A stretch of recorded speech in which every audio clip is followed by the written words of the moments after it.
going on, everyone? It's Jacqueline here from Nothing But Tech. Hope you guys are all doing well. Welcome back to another video. In today's video, we're checking out the Samsung Galaxy S10, S10 Plus, and S10e alongside the 5G model. Alright, so this is really exciting. It's unpacked. Yet again, we got the new Samsung Galaxy devices. I am so hyped, really hyped. So we have a lot of options this year. This device has been extremely leaked, so you probably already know what to expect, but I actually got to use it and compare the devices and see them. So this is everything that you should know before buying one, 6 things that you should know, alongside like a comparison of all of the different devices. So yeah, I'm excited. Strap in. Let's go. So the first thing you should know is that there are 3 major models available right away, and that's the S10, the S10 Plus, and the S10e. And you should know the differences between them. The S10 and the S10 Plus are pretty similar. Their core difference is that the S10 Plus is a little bit bigger, so it comes with a couple extra features that we will discuss. Whereas the S10e is kind of like, I wouldn't say the watered down model of the S10 because it's really good. But it's like the more affordable, more budget option that still packs a ton of the features. It kind of reminds me of like the iPhone XR, where it's like this device that is priced competitively, but you don't really lose much by going with it. Those are the main things, and then you're kind of gonna see the differences as we go throughout the video, but the main major difference is just like the price point. Like the S10e is definitely a more cost-effective model. So the second difference between all the models is the screen. So they all have the Infinity O display, and Samsung, when they were telling me about this, they were really proud of like the engineering feat that it took to make this display happen, of not losing quality around the whole. So Samsung really has like the best displays in the market yet again. Kind of feels like it's unfair at this point. Like, no matter what, they're always on the top. So they looked amazing in person. They're really bright, and they're featuring some new technology to be brighter outdoors and to be more efficient as well. With the S10, it's a 6.1-inch display with 550 pixels per inch and a 93.1% screen-to-body ratio. Feels like every company now is trying to minimize the bezel as much as possible, and this was a big leap for Samsung. Also, the background is getting more and more overexposed as I go. I'm sorry, the sun is like coming through. Doing my best to get this one out to you guys, so I hope it looks okay. Moving on to the Samsung Galaxy S10 Plus. It has a 6.4-inch display with a 93.1% screen-to-body ratio again, and then the S10e has a 5.8-inch Full HD display, so it's a little bit lower resolution than the QHD displays on the S10 and the S10 Plus, and that is a 522 pixels per inch density alongside a 91.6% screen-to-body ratio, so it's a little bit more bezel surrounding the display, but honestly, it looks really good, and it's also a flat panel. This year, though, they all felt really comfortable in the hand, and the screens look really good and manageable to use. The S10 Plus obviously is the biggest display, so a lot of times you will need 2 hands, but honestly, like, these felt like really finished products. Like, that's how I would describe them. Like, I picked them up and I was like, all right, like, a lot of work went into making this feel the right weight and have the weight evenly distributed and just like feel good in the hand. They felt finished and they felt like worth what they're asking, if that makes sense. Third thing that you should know is that the camera's got a pretty big upgrade this year, so you're now getting a wide-angle camera. Finally! Ugh! Really exciting. So LG has been doing this for a long time, and I feel like we always say, like, telephoto, meh, like, do I really need it? But wide, yeah, it's good. You can get the whole scene.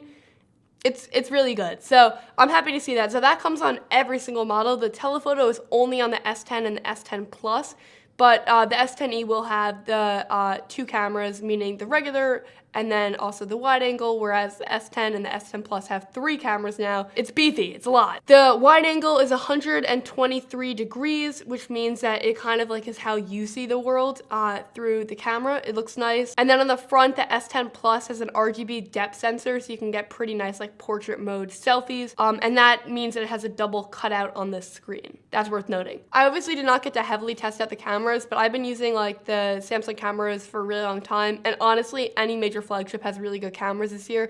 I think that this is going to be a pretty noticeable upgrade though. Like, this is like the first year where I'm like, yeah, it's good. The first year in a couple years. So I'm excited. Obviously expect a ton of camera comparison videos. If you want to see that, just make sure you subscribe because they will be coming for sure. The fourth thing you should know before buying is that this has a killer spec list, all the devices. So you're getting 8 gigabytes of RAM on the S10 and 8 or 12 gigabytes of RAM on the S10 Plus. 12 gigabytes of RAM. that's like starting to like come up close to computers, if not more than some computers. I don't know why we need that much RAM, honestly. Like, I don't know what it's going to do in terms of user experience, but notoriously sometimes Samsung phones slow down over time, so maybe this will help with keeping the speed. It's kind of funny because like the iPhone and Apple products in general always have like a lot less power behind them in terms of like RAM and stuff, but they always end up being really fast over time. So I'm hoping that maybe this bump will kind of even the playing field in terms of longevity of the product. And then on the S10e, you're getting options of 6 or 8 gigabytes of RAM. All of them have micro SD card expansion, and with the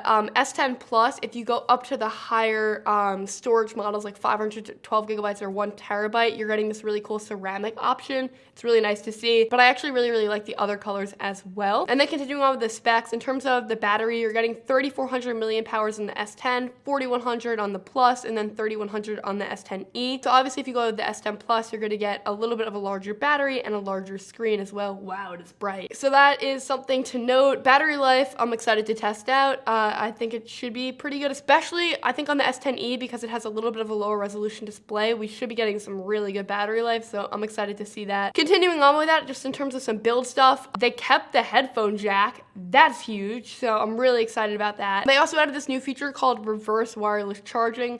Basically, we've seen this before on some of the Huawei devices, but basically the S10 will act as like almost a power brick, so you could just place another device on top of it and then it will start charging it. It will only charge it until your phone gets to like 30%, so it's gonna prioritize you, obviously, and you can turn it on. So it's not like you have your phone down on the table and someone just takes advantage of that and puts their phone on. Nope, like you get to decide and turn it on. I actually really like to see this, and it works well with their Galaxy Buds, which are coming out with this year. And if you actually pre-order the S10, you can get them, which is kind of a cool deal because I think they retail for $100-something. And it was cool because let's say that your earbuds are running low and you have a call or something, you could just place them on top of your phone quickly, juice it up for like 15 minutes, and you're good to go. So that's definitely an exciting feature, and I'm happy to see it. And then you get some new colors as well this year. So you're getting this prism color, which basically kind of sounds like what you'd expect, but you kind of need to see it in person. It kind of has like this white tone in the white color, but then when you move it around, it has like many different colors. It's kind of a trippy thing. I love it though, and I'm really excited for it. They also launched a yellow color, but I'm pretty sure that's not coming to US markets, but a lot of the colors look really good. I love the flamingo pink. That's like their new color of the year. And they said that they actually base their colors off of the trends, like the color of the year and stuff like that, and they make modifications to it based on what the consumers want. So I'm really excited about that, and I'm excited to see the colors in hand. I only saw a couple of them at the event, and it was in like lighting and stuff, so I'm excited to like see them outdoors, but the flamingo pink looks hot. Continuing on with the specs thing, there was a lot of like spec upgrades, as you can tell. They're now doing an in-screen fingerprint sensor, so they said that even though they put the sensor in the back in previous years, they always knew that they wanted to bring it back to the front. So it's now an in-screen fingerprint sensor. I got to actually try it out and set mine up, and here's what I'll say. It was not the fastest to set up, which I kind of had on the OnePlus 6T as well, where it took like a really long time in comparison to what I'm used to. But then it was really fast when I was logging in. It has like this cool ripple effect animation, and it works. So that's on the S10 and the S10 Plus. The S10e though gets a fingerprint sensor in the power button, which I don't know, I may actually prefer that. It's a little bit more reliable. It's kind of in a great spot. I have to like think about that for a little bit, but the S10 and the S10 Plus have it underneath the screen, and it seemed pretty reliable in the testing I did. It was just a little bit of a pain to set up, but I'm glad that it's back, and I'm glad that we're using this new technology and progressing in that. They also launched a 5G model, and it probably won't be coming until Q2 of this year, but it's like this bigger, beefier model. I could not like really play with it. I just got to see it quickly. But I'm excited also that companies are kind of moving towards 5G. And I don't think a lot of people in the US will be buying it just because 5G is definitely not rolled out like everywhere yet, not even close. So we're going to kind of see that in the upcoming years of people getting 5G in more areas getting it. But there's a lot of infrastructure that needs to be built in order for that to happen.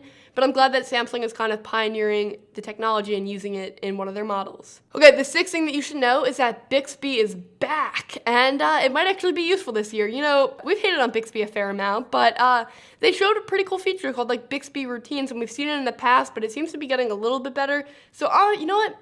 I'm gonna try to come in with an open mind.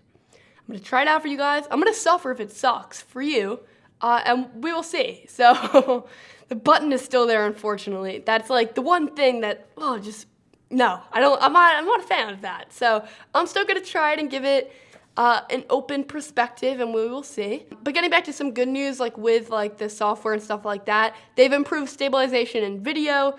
And they showed an example of the stabilization. It actually looks pretty huge, so I'm excited to see that as well. I feel like I'm a little bit all over the place in this video, but I'm just trying to give you guys as much info as I can, so bear with me. And then some other software things that we also got to see is improvements to the gaming experience and stuff. So Ninja will be happy for sure. And that's kind of it. Those are like the main things that you should know. I feel like we covered a lot of it in this video. Obviously, I need to get my hands on it for longer than like an hour and use it and review it as my daily driver. So if you want to see that review and a ton of other content, again, be sure to subscribe because it's all coming to you. In terms of pricing, you guys are all probably wondering about this. This is your bonus 7 thing to know before buying one because it's a pretty core one. So the S10 is going to start out at $899, the S10 Plus at $999, and the S10e at $749. I'm telling you, I think that one's going to be the popular one this year. Anyways, that's it. I'm excited. Check out another video right here. I'm also in San Francisco right now when you're watching this, so expect a video experience of what it's like to be at Samsung Unpacked. It's really hype every single time, so I'm really excited. But subscribe to see that. Check out another video right here, and I'll catch you guys in the next one. Thanks for sticking with me in this one. All right, see you guys later. Bye.